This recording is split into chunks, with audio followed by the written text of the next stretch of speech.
Hello students, എല്ലാവർക്കും നമസ്കാരം. Class 8 അടിസ്ഥാന പാഠാവലി മലയാളം സെക്കൻഡിൻ്റെ കഴിഞ്ഞ വർഷത്തെ ക്രിസ്മസ് പരീക്ഷയുടെ ക്വസ്റ്റ്യൻ പേപ്പറും അതിലെ ആൻസറുമാണ് ഇതിൽ പറയുന്നത്. 1 മുതൽ 5 വരെ ചോദ്യങ്ങളിൽ 4 എണ്ണത്തിന് ഉത്തരം എഴുതുക. ഒരു സ്കോർ വീതം.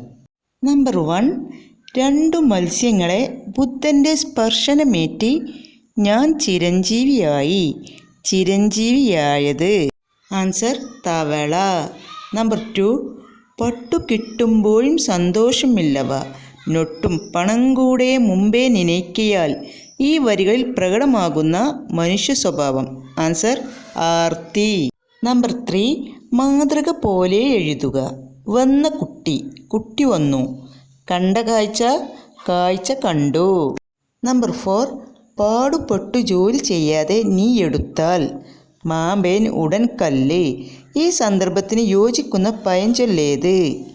ആൻസർ എല്ല് മുറിയെ പണിയെടുത്താൽ പല്ലു മുറിയെ തിന്നാം. നമ്പർ 5, ശരിയായ പദച്ചേരുവ ഏത്? വെട്ടിക്കളഞ്ഞു. വെട്ടിക്കളഞ്ഞു, അതാണ് ശരിയായ പദച്ചേരുവ. 6 മുതൽ 8 വരെ ചോദ്യങ്ങളിൽ 2 എണ്ണത്തിന് 2 or 3 വാക്യത്തിൽ ഉത്തരം എഴുതുക. 2 സ്കോർ വീതം. നമ്പർ 6, പുസ്തക സഞ്ചിയിൽ കൊച്ചു നെല്ലിക്കയും പച്ചപ്പുളിയും ഒളിച്ച കാലം. പുതുവർഷത്തിലെ വരികളാണിവ. ഇവിടെ സൂചിപ്പിക്കുന്ന കാലത്തിൻ്റെ 2 പ്രത്യേകത കുറിക്കുക. നന്മ നിറഞ്ഞ ബാല്യകാല ഓർമ്മകൾ കൂടാതെ സൗഹൃദത്തിൻ്റെ സുഗന്ധം നിറഞ്ഞ കാലം. നെക്സ്റ്റ് 1, അർത്ഥവ്യത്യാസം വരാതെ ഒറ്റ വാക്യം എഴുതുക. പെട്ടെന്ന് മാവിൻ്റെ ചുവട്ടിൽ വലിയ ശബ്ദം കേൾക്കുന്നു. കുട്ടികളെല്ലാം ശിഖരങ്ങളിൽ നിന്നും താഴെ വീണുപോയി. ആൻസർ മാവിൻ ചുവട്ടിൽ വലിയ ശബ്ദം കേട്ടപ്പോൾ കുട്ടികളെല്ലാം ശിഖരങ്ങളിൽ നിന്നും താഴെ വീണുപോയി. നമ്പർ 8, നമ്മൾ മീനുകൾക്ക് 4 ചുറ്റിലും കണ്ണു വേണം, ഒരിക്കലും എടുത്തു ചാടരുത്. 2 മത്സ്യങ്ങളിലെ വരികളാണിവ. അഴകൻ്റെ ഈ വാക്കുകളുടെ പൊരുളെന്ത്? ആൻസർ ചുറ്റിലും പതിയിരിക്കുന്ന അപകടത്തെക്കുറിച്ചുള്ള ജാഗ്രത. കൂടാതെ ആർത്തിമൂത്ത മനുഷ്യരെ എപ്പോഴും എവിടെയും പ്രതീക്ഷിക്കണം എന്നുള്ള ബോധ്യം.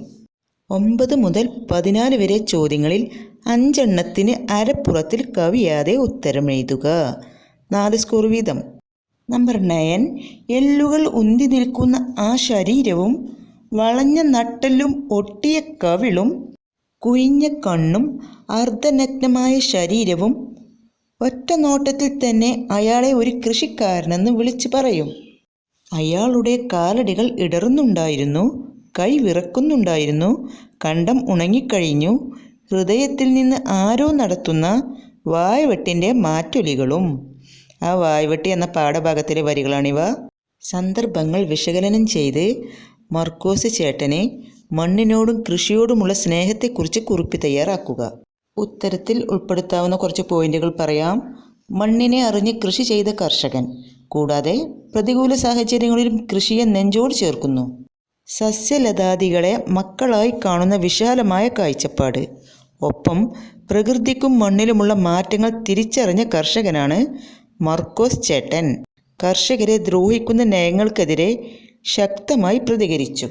ഈ പോയിന്റുകൾ ഉൾപ്പെടുത്തി നല്ലൊരു കുറിപ്പ് നിങ്ങൾക്ക് തയ്യാറാക്കാവുന്നതാണ്. നമ്പർ 10, കിട്ടിയതൊന്നും മതിയല്ല പിന്നെയും കിട്ടിയാലും മതിയല്ല ദുരാഗ്രഹം. കിട്ടും പണമെങ്കിലിപ്പോൾ എന്നതിലെ വരികളാണിവ. 10 കിട്ടിയിൽ 100 മതിയെന്നും ശതമാകിൽ സഹസ്രം മതിയെന്നും ജ്ഞാനപ്പാനയിലെ വരികളാണിവ. വരികൾ താരതമ്യം ചെയ്ത് കുറിപ്പ് തയ്യാറാക്കുക. ആൻസർ ഈ 2 വരികളിലും മനുഷ്യൻ്റെ ആർത്തിയും ദുരാഗ്രഹവുമാണ് പറയുന്നത്. എത്ര കിട്ടിയാലും മതിയാകാത്ത മനുഷ്യൻ്റെ അവസ്ഥ ഇവിടെ സൂചിപ്പിക്കുന്നു. ജ്ഞാനപ്പാനയിലെ സമാന ആശയമുള്ള വരികളാണ് ഇവിടെ നൽകിയിട്ടുള്ളത്. 10 കിട്ടുന്നവയെ 100ഉം 100 കിട്ടുന്നവയെ 1000ത്തിനും വേണ്ടി പരക്കം പായുന്ന മനുഷ്യരെയാണ് ഇവിടെ സൂചിപ്പിക്കുന്നത്. കൂടാതെ സംതൃപ്തി കണ്ടെത്താൻ കഴിയാത്ത മനുഷ്യൻ്റെ ജീവിതാവസ്ഥയും ഇവിടെ വരച്ചു കാട്ടുന്നു. നമ്പർ 11, മണ്ണിൽ എവിടെയെങ്കിലും ഉണ്ടാവും ജീവനെ കുളിരണിയിക്കാൻ നിറയെ വെള്ളമുള്ള ഒരിടം. കിളിമകളോട് യാത്ര പറഞ്ഞ് വെള്ളം വറ്റിത്തുടങ്ങിയ പാറകൾക്കിടയിലൂടെ അവർ യാത്ര തുടങ്ങി. അഴകൻ്റെയും പൂവാലിയുടെയും പ്രതീക്ഷയാണോ സന്ദർഭങ്ങളിൽ തെളിയുന്നത്? നിങ്ങളുടെ അഭിപ്രായം കുറിക്കുക. സ്വയഭിപ്രായം കുറിക്കാനാണ് ഇവിടെ പറയുന്നത്. കുറച്ച് പോയിന്റുകൾ പറഞ്ഞു തരാം. പ്രതീക്ഷയുടെയും ശുഭാപ്തി വിശ്വാസത്തിൻ്റെയും കരുതലാണ് അഴകിനും പൂവാലിയും യാത്ര തിരിക്കുന്നത്. പ്രതിസന്ധികളിൽ പരസ്പരം താങ്ങായി അതിജീവനത്തിൻ്റെ മതിൽ പണിയുന്നു. അടുത്ത തലമുറയ്ക്ക് ജീവൻ പകരാൻ മണ്ണിൽ എവിടെയെങ്കിലും വെള്ളമുണ്ടാവും എന്ന പ്രതീക്ഷ രണ്ടു പേരിലും കാണാൻ സാധിക്കുന്നു. ശൂലാപ്പ് കാവ് ഇല്ലാതായിട്ടും പ്രതീക്ഷ കൈവിടാതെയുള്ള യാത്രയാണ് ഇവിടെ കാണാൻ സാധിക്കുന്നത്. നമ്പർ 12. ഇനി മാമ്പഴം ഇത് തേൻകനി വിയർപ്പിൻ കനി. തേൻകനി എന്ന പാഠഭാഗത്തിലെ വരികളാണിവ. തേൻകനിയെ വിയർപ്പിൻ കനി എന്ന് വിശേഷിപ്പിച്ചതിൻ്റെ പൊരുൾ വിശകലനം ചെയ്ത് കുറിപ്പ് തയ്യാറാക്കുക. ആൻസർ: അവനവൻ ശ്രമിക്കുമ്പോൾ മാത്രമാണ് ഫലങ്ങൾ മധുരമുള്ളവയാകുന്നത്. അധ്വാനത്തിൻ്റെയും വിയർപ്പിൻ്റെയും വില മനസ്സിലാക്കി തരുന്നു. എല്ലുമുറിയെ പണിയെടുത്താൽ പല്ലുമുറിയെ തിന്നാം എന്ന കാഴ്ചപ്പാട് ഇവിടെ വ്യക്തമാക്കുന്നു. കൂടാതെ ജീവിത പ്രതിസന്ധികളെ വിവേകത്തോടെ മറികടക്കുന്നവർക്ക് വിജയം സുരക്ഷിതമാണ് എന്ന ബോധ്യവും ഈ വരികൾ നൽകുന്നു. നമ്പർ 13. പട്ടു കിട്ടുമ്പോഴും സന്തോഷമില്ലവ നൊട്ടും പണം കൂടെ മുമ്പേ നനയ്ക്കയാൽ വീരവാളിച്ചേല കിട്ടിയെന്നാക്കിലോ പോരാ തരിവള കിട്ടുവാനാഗ്രഹം. കിട്ടും പണമെങ്കിലിപ്പോൾ എന്ന കവിതയിലെ വരികളാണിവ. കുറിക്കുകൊള്ളുന്ന സാമൂഹിക വിമർശനമാണോ ഈ വരികളിൽ ആവിഷ്കരിച്ചിട്ടുള്ളത്? വിശകലനം ചെയ്ത് പ്രതികരണ കുറിപ്പ് തയ്യാറാക്കുക.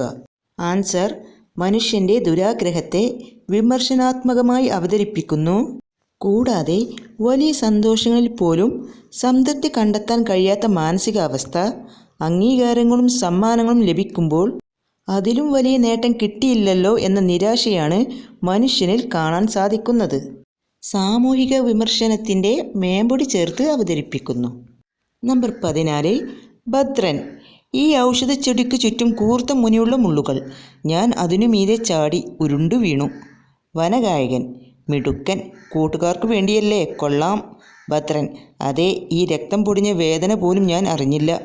കൂട്ടുകാർക്ക് വേണ്ടി എന്തു വേദനയും സഹിക്കാൻ തയ്യാറാകുന്ന ഭദ്രനെയാണ് ഇവിടെ കാണുന്നത്. സൗഹൃദത്തിൻ്റെ സ്വാധീനം ഭദ്രനിലുണ്ടാക്കിയ മാറ്റത്തെക്കുറിച്ച് കുറിപ്പ് തയ്യാറാക്കുക. ആൻസർ: മനസ്സിൽ നന്മയുള്ള നിഷ്കളങ്കനായ ബാലൻ. കൂടാതെ ജീവിത പ്രതിസന്ധികളെ വിവേകപൂർവ്വം മറികടക്കുന്നു. അനുഭവങ്ങളിലൂടെ വളരുന്ന കഥാപാത്രം. അധ്വാനത്തിൻ്റെ വില മനസ്സിലാക്കുന്നു. പ്രതിസന്ധികളിൽ സുഹൃത്തുക്കളെ കൈവിടാത്ത മനസ്സ്. അടുത്തത് 15 മുതൽ 17 വരെ ചോദ്യങ്ങളിൽ 2 എണ്ണത്തിന് ഒരു പുറത്തിൽ കവിയാതെ ഉത്തരമെഴുതുക. 6 സ്കോർ വീതം. നമ്പർ 15. വെട്ടിയ കുറ്റിമേൽ ചാഞ്ഞിരുന്നാർദ്രമായി ഒറ്റച്ചിറകിൻ്റെ താളമോടെ ഒരു പാട്ടു വീണ്ടും തെളിഞ്ഞു പാടുന്നിതാ ചിറകൊടിഞ്ഞുള്ളൊരു കാട്ടുപക്ഷി. ഒരു പാട്ട് പിന്നെയും എന്ന കവിതയിലെ വരികളാണിവ. പുഴയുടെ ചോര കക്കിയ ജഡം പോലെ അവിടെവിടെ കലക്കുവെള്ളം തങ്ങി നിന്നിരുന്നു. കാടായി നിറഞ്ഞു നിന്നിരുന്ന കാവിൻ്റെ ഓർമ്മ പോലെ 4-5 മരങ്ങൾ മാത്രം. 2 മത്സ്യങ്ങൾ എന്ന പാഠഭാഗത്തിലെ വരികളാണിവ. മുകളിൽ കൊടുത്തിരിക്കുന്ന കാവ്യഭാഗവും പാഠസന്ദർഭങ്ങളും വിശകലനം ചെയ്ത് പരിസ്ഥിതി സംരക്ഷണവും വിദ്യാർത്ഥികളും എന്ന വിഷയത്തിൽ പ്രസംഗം തയ്യാറാക്കുക. പ്രസംഗം തയ്യാറാക്കുമ്പോൾ ഒരു അഭിസംബോധന വളരെ പ്രധാനപ്പെട്ട കാര്യമാണ്.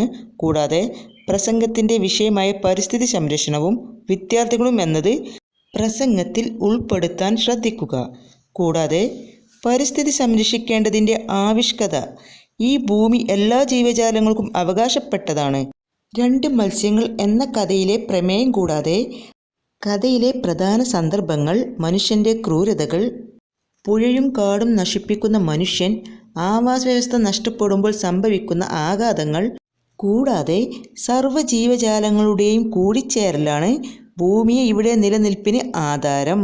പ്രകൃതിയെ മറന്നുകൊണ്ടുള്ള ജീവിതം ആപത്തിലേക്ക് നയിക്കും എന്നീ പോയിന്റുകളും ഉൾപ്പെടുത്തി നല്ലൊരു കൺക്ലൂസിങ് കൂടി ചേർത്ത് വേണം പ്രസംഗം തയ്യാറാക്കാൻ. നമ്പർ 16. ഞാൻ കയറിപ്പറിച്ചാൽ എനിക്കേ പഴം കിട്ടൂ. നിങ്ങളെടുക്കുമ്പോൾ അത് കല്ലായിത്തീരും. വേല ചെയ്യണം, വിയർക്കണം. അമ്മ വഴക്കു പറയാതെ, അച്ഛൻ പിണങ്ങാതെ, അമ്മൂമ്മ കോപിക്കാതെ ഞാൻ എല്ലാവരുടെയും വീട്ടുപടിക്കൽ വരെ കൊണ്ടാക്കാം. തേൻകനി എന്ന പാഠഭാഗത്തിലെ വരികളാണിവ. സന്ദർഭങ്ങളും നാടകവും പരിഗണിച്ച് വനഗായകൻ എന്ന കഥാപാത്രത്തെ നിരൂപണം ചെയ്യുക. കഥാപാത്രം നിരൂപണം തയ്യാറാക്കുമ്പോൾ ഇവിടെ വനഗായകൻ്റെ കഥാപാത്ര നിരൂപണമാണ് തയ്യാറാക്കാനുള്ളത്. അതിനാൽ വനഗായകൻ എന്ന തലക്കെട്ട് നൽകാം. കൂടാതെ കുട്ടികളെ പേടിപ്പെടുത്തിയ ഉമ്മാക്കി കുട്ടികളുടെ പ്രിയപ്പെട്ട വനഗായകനെയും ആകുന്നു. കുട്ടികളുടെ അലസതയും മടിയും ഇല്ലാതാക്കി കുട്ടികളിൽ സ്വാശ്രയശീലം വളർത്തുന്നു. കൈ നനയാതെ മീൻ പിടിക്കാനാവില്ലേ എന്ന് കുട്ടികളെ ബോധ്യപ്പെടുത്തുന്നു. അനുഭവങ്ങളാണ് മനുഷ്യനെ പൂർണ്ണനാക്കുന്നത് എന്നുള്ള പാഠം പകർന്നു നൽകുന്നു. ഒത്തുപിടിച്ചാൽ എന്തും നേടാമെന്നുള്ള ആത്മവിശ്വാസം പകർന്നു നൽകുന്നു. പ്രകൃതിയെയും പച്ചപ്പിനെയും അറിയാൻ മറന്നു പോകുന്ന പുതിയ തലമുറയെ രസകരമായി ആവിഷ്കരിക്കുന്നു. നമ്പർ 17. കിട്ടും പണമെങ്കിലിപ്പോൾ മനുഷ്യർക്കു ദുഷ്ടത കാട്ടുവാനൊട്ടും മടിയില്ല. പാരിലോരോ ജനം ദ്രവ്യമുണ്ടാക്കുവാൻ ഓരോരോ വിദ്യകൾ കാട്ടുന്നു സന്തതം. കിട്ടും പണമെങ്കിലിപ്പോൾ എന്ന കവിതയിലെ വരികളാണിവ. ആഡംബര ജീവിതം സ്വപ്നം കണ്ട് ജീവിതം ദുരിതപൂർണമാക്കുന്നവർ ഇന്ന് കൂടുവരികയാണോ? പ്രസ്താവനയും വരികളും വിശകലനം ചെയ്ത് അതിമോഹം ആപത്തി എന്ന വിഷയത്തിൽ ഉപന്യാസം തയ്യാറാക്കുക. ഉപന്യാസം തയ്യാറാക്കുമ്പോൾ ചുവടെ തന്നിട്ടുള്ളതുപോലെ അതിമോഹം ആപത്തി എന്നത് ശീർഷകമായി നൽകണം. കൂടാതെ നല്ലൊരു ആമുഖവും ഉൾപ്പെടുത്തുക. കൂടാതെ ആഡംബര ജീവിതം നയിച്ച് ജീവിതം ദുരിതപൂർണമാക്കുന്നവർ, പണം കിട്ടിയാൽ എന്തും ചെയ്യാൻ മടിക്കാത്തവർ, സമകാലിക സംഭവങ്ങൾ, കുഞ്ചൻ നമ്പ്യാരുടെ കവിതയുടെ എക്കാലത്തെയും പ്രശസ്തി, രാജസേവ, വ്യാജം ചമക്കൽ, തട്ടിപ്പ്, കൂടാതെ കൈക്കൂലി മുതൽ ആത്മീയ ചൂഷണം വരെ നീളുന്ന സംഭവങ്ങൾ കൂടി ഉൾപ്പെടുത്തി വേണം നിങ്ങൾ ഉത്തരം തയ്യാറാക്കാൻ. ക്ലാസ് ഇവിടെ വൈൻഡപ്പ് ചെയ്യുകയാണ്. എല്ലാ സ്റ്റുഡൻസും വീഡിയോക്ക് ലൈക്ക് കൊടുക്കുക. പുതിയ ക്ലാസ് ലഭിക്കാനായിട്ട് ചാനൽ എല്ലാവരും സബ്സ്ക്രൈബ് ചെയ്യുക.